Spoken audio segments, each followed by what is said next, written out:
In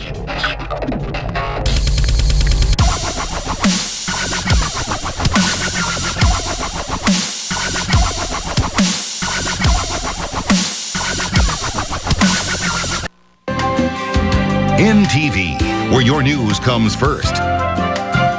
This is Good Morning Nebraska. Welcome back. Well, if you have a business, maybe you're even thinking about having a website, maybe you have a website, but you're not quite getting the traffic that you want. There is a way to improve this. So Mark Lockwood joins us here. Now, Mark is part of ImprovedInternetMarketing.com. Now, explain, there's just something as simple as a word that can really help us out. Yes, there is. We use short tail keywords and long tail keywords. The short tail keywords basically are a broad spectrum search. When somebody enters into a search engine on the browser, for argument's sake, camera, and it brings up thousands of websites dealing with cameras. Those type of people are generally browsing the internet. They're not actually going to buy. They're just looking at that subject. Yes. So the short tail keywords, a lot of people think they need to aim for them because they want to get up into the top of the search engines with that. Wrong idea. Because the competition is so high.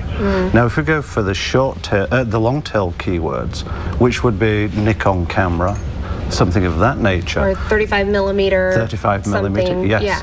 You're more specific in where you're aiming.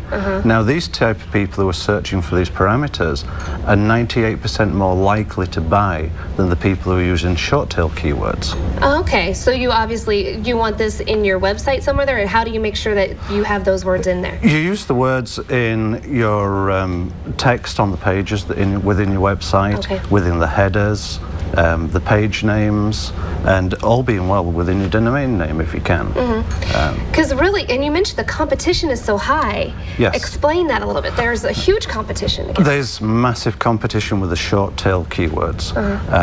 We found now that Amazon is actually losing trade to smaller businesses that are targeting long tail keywords because they're able to take a segment of that market and they're pilfering it away slowly and slowly, and Amazon's trying to fight back and they can't because all the people there are using short tail keywords. And if you're a consumer and you want to search out something, I usually maybe only pick the top 3 that come down on the search engine, after you put it in the search engine. So that's what you're probably aiming for, right? Yes, it is. Most people go for that. Wrong idea. I mean, it's great to get the traffic because it has been number 1, 2, or 3. You could be looking at 25,000 visitors per day to your website. Problem is, you may be only getting 0.25% of people purchasing. Right. I would rather aim for the long tail keywords and have 100 targeted visitors to my website that are going to spend. There's where you need to be. So put those long tail keywords in. The long tail keywords. A little bit more detail, and hopefully you'll get the business that you want out of your site. That's the best way of doing it. Thank you, Mark. Now, Mark, of course, is interested. If you have questions when it comes to technology, your computer, or anything, if you have a business and you want to improve that, go to our website, Nebraska.tv. You can send us an email as well, news@Nebraska.tv. We'd love to answer questions, so if you have any, go ahead and send them our way. Again, this is Mark, and he's from ImprovedInternetMarketing.com. Thank you. Thank you.